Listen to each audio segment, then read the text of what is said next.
It feels like every day there's something new and groundbreaking happening in AI. Yeah, Right? absolutely. And it's exciting. But trying to make sense of it all can feel overwhelming. Yeah. Like trying to see through a super thick fog Yeah. with just tons of information swirling around. Totally. And it's hard to figure out what's really important. Right. Like what's actually driving the real progress. Yeah. You might even be wondering, like, how do I cut through all of this noise and just get to the core of what matters? That's a great question. Right. And that's exactly what we're going to try to do for you today with Yeah. a deep dive into AI agents. The AI agents. We've got this detailed overview on AI agents here, Okay. and we're going to explore it in depth. So our mission today is pretty simple. Okay. We want to give you a clear understanding of what AI agents are, how they actually work behind the scenes, Yeah. and why they're becoming so important. Yeah. We're going to break down the essential parts for you, Yep. how they work, what their potential is, Yep.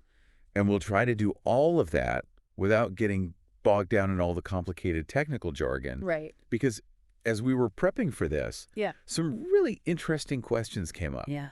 that I think are pretty fundamental to really getting this whole AI agent thing. Yeah, definitely. So, for example, Okay. what is the actual difference Mhm. between a regular AI model that we hear so much about Right. and an AI agent? Yeah. Like, what sets them apart? Yeah. Then another big question. Yeah. How do these agents actually interact with the real world? Yeah. Because it's not like they're just living inside a computer. Yeah. They have to be able to actually do things. Yeah. So how does that work? Definitely. And what are all these different tools that they use Yeah.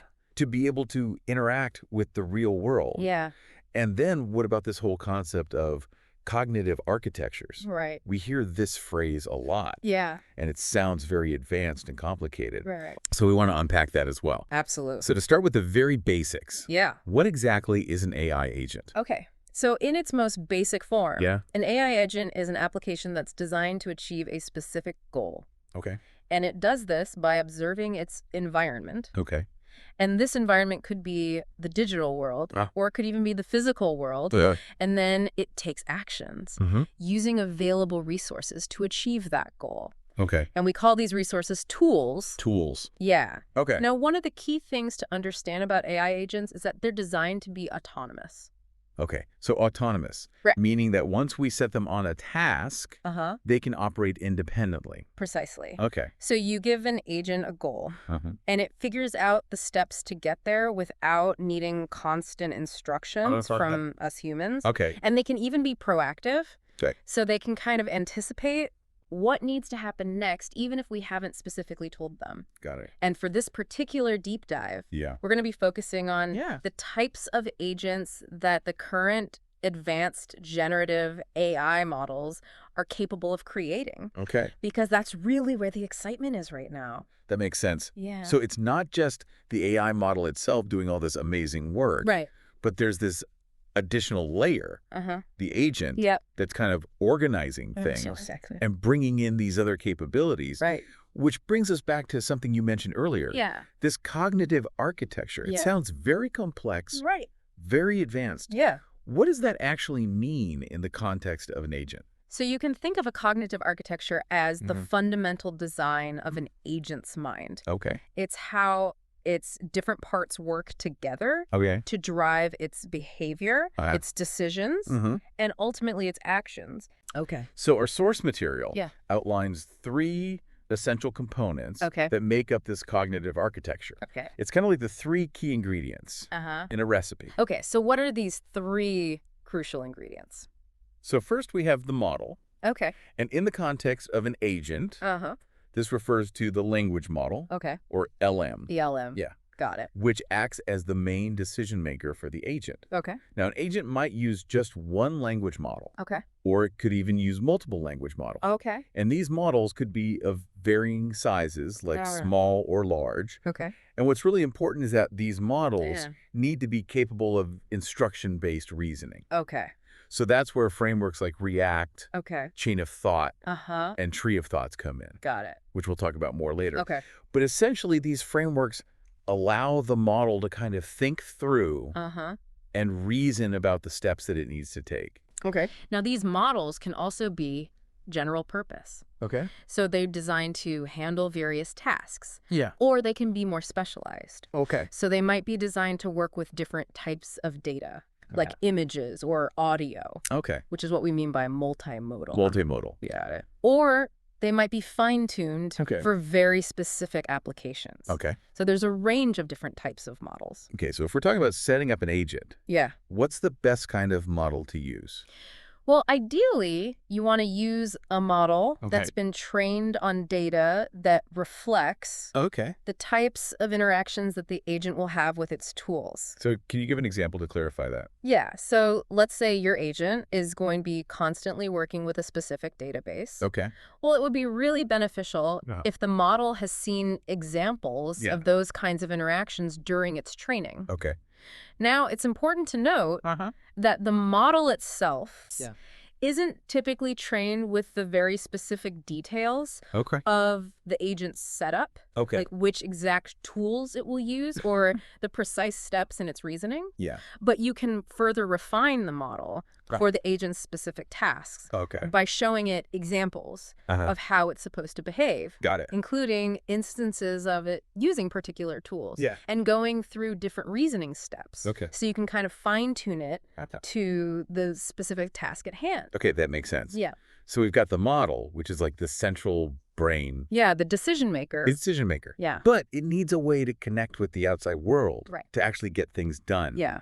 And that sounds like that brings us to the second component, which is the tools. Exactly. So tell me about the tools. So you've got these foundational models, like these large language models, that are amazing at generating text, creating images. Yeah. But on their own, they're inherently limited. Okay. Because they can't really interact with anything beyond the data they were trained on. Okay. So tools provide that crucial connection to the outside world. Got it.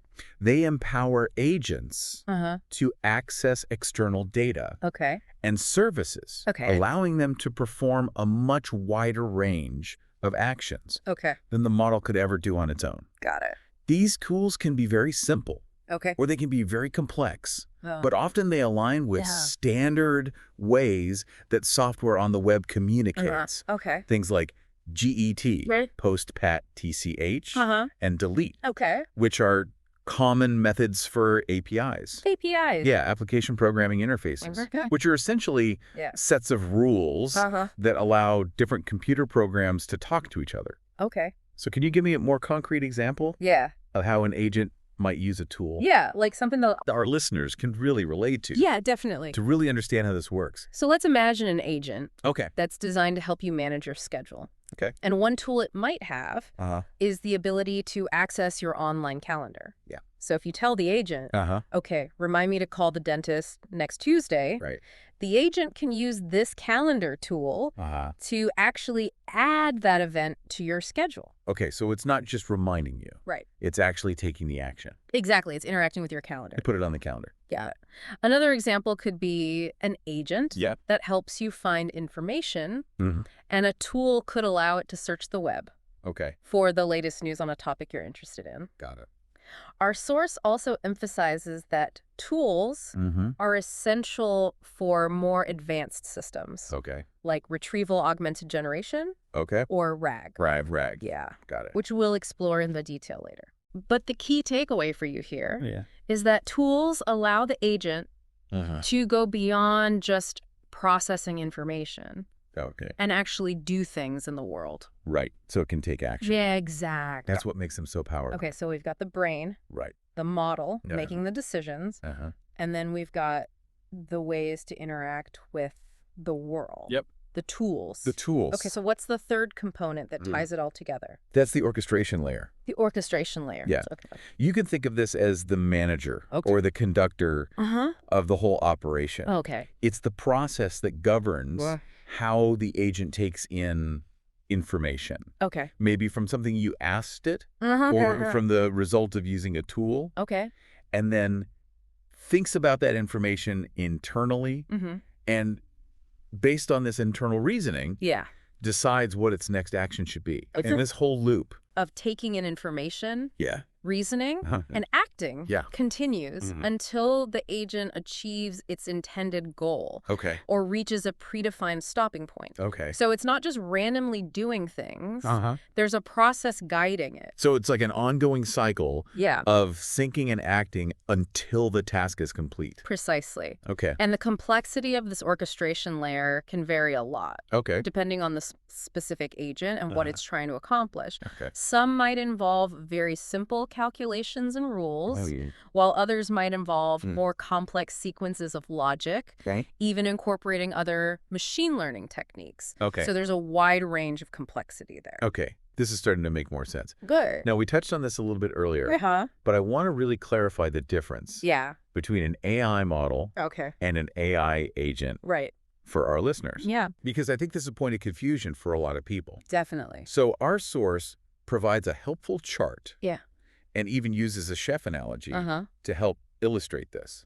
So let's break that down. Sounds good. So first, with just a standard AI model. What are the key things that our listeners need to understand about the capabilities and limitations of a model? So a model is incredibly skilled at processing information.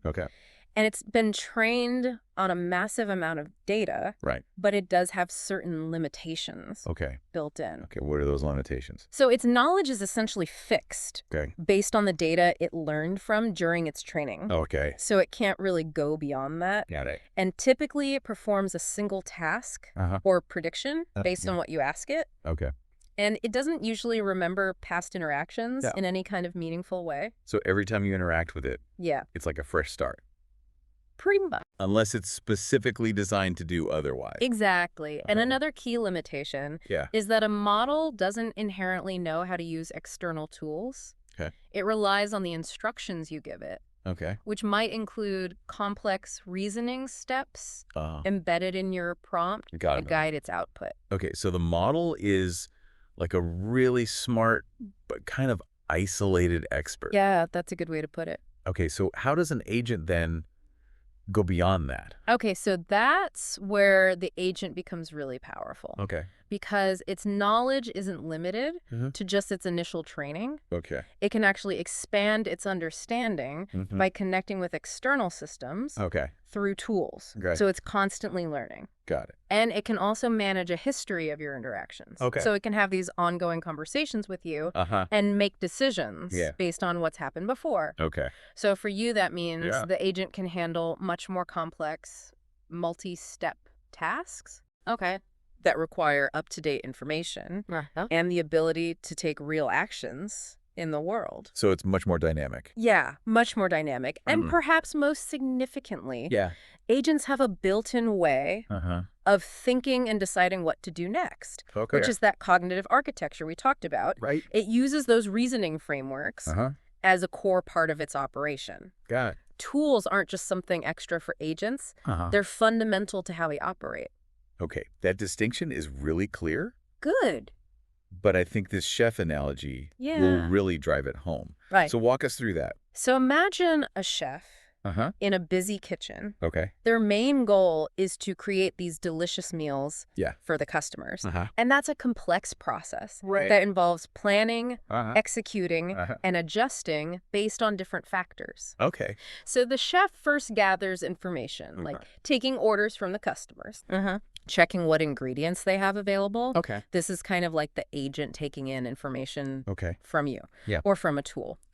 Then the chef thinks about what they can make based on those ingredients and their culinary knowledge. Similar to how the agent uses its model and reasoning framework to plan its next steps.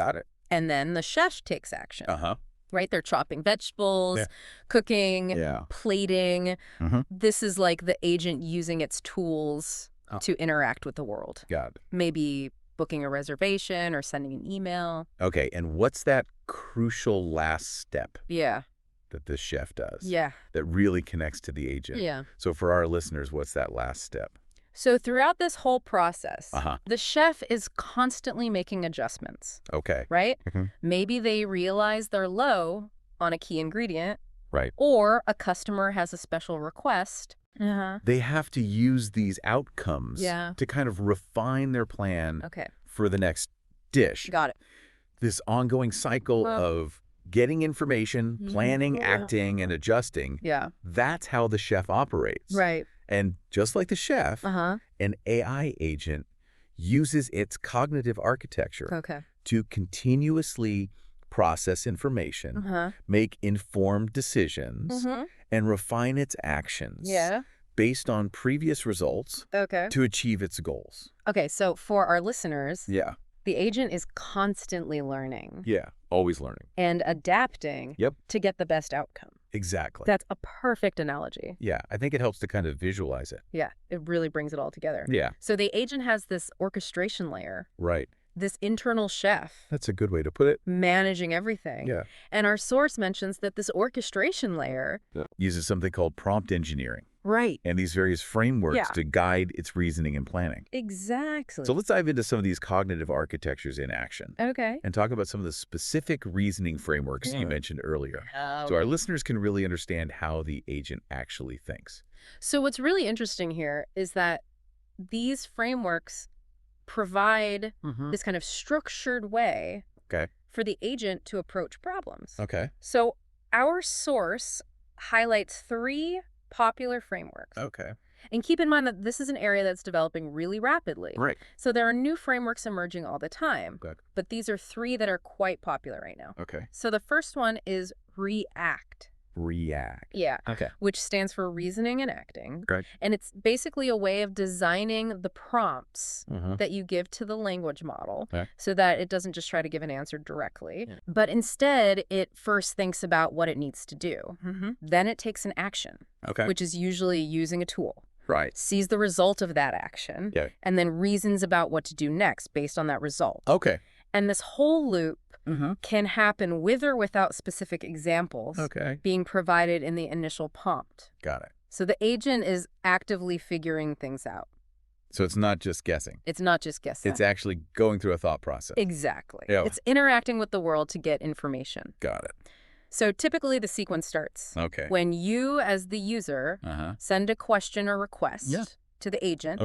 And the agent then begins this react loop. It prompts the underlying model to generate the next step. And this could be a thought, which is essentially the model reflecting on what it should do next to answer your query. And based on that thought, it might decide on an action, which often involves choosing a specific tool that it has access to. And if it chooses a tool, it then has to determine the action input. Action input. Yeah. Which is the specific information it needs to provide to that tool to get the desired result. The tool then performs its function and returns an observation. Yeah, which is the outcome of that action. And this whole cycle of thought, action input, and observation can repeat multiple times as needed until the agent has enough information to formulate a final answer. Yeah. To your original query. So it's like the agent is showing its work. Yeah, exactly. Step by step. To get to the best solution. Right. Okay, so instead of just trying to guess an answer based on its past training, it's actually using up-to-date information right, that it gathers through these actions to inform its reasoning. Exactly. Okay, that makes perfect sense. Good. Now I think figure 2 in our source illustrates this really well. Yeah. Because it shows how the language model, right, the available tools, and the agent's React setup all work together to provide this really well-reasoned and accurate response. Right. And in the example it shows, instead of just trying to imagine what a flight option might be, it actually uses a flights tool to search for real-time flight availability. Yeah, up-to-date information. And get that information back. And then uses that to give you a much more reliable answer. Exactly. Okay, so React sounds like a really effective way. Yeah, it's a very powerful framework to enable these agents to interact with the real world. And get things done. Now, you mentioned chain of thought earlier. Right, COTI. COTI? Yeah. So what's that about? So chain of thought is another important way of designing prompts. But its main goal is to enable the agent to reason more effectively by explicitly showing its intermediate steps. So instead of just giving you a final answer, the model breaks down the problem into a series of smaller, more logical steps and explains its reasoning as it goes. So it's like the agent is explaining its thinking process. Precisely. Okay. And this can be really helpful for you in understanding how the agent arrived at its conclusion. Got it. And there are also some interesting variations of COTI. Like what? Like self-consistency and multimodal COTI, which are each designed to improve performance in different situations. Okay, so it's like giving the user more visibility. Exactly. It's about transparency. Into how the agent is thinking. Yeah. And then the third framework that you mentioned was Tree of Thoughts. Yeah, 2T. 2T. Yeah. That sounds even more advanced. Yeah, so Tree of Thoughts builds upon Chain of Thought. Okay. And it's particularly useful for tasks that require exploration or strategic planning. Okay. So instead of just following one line of reasoning, 2T allows the model to explore multiple different possibilities or thoughts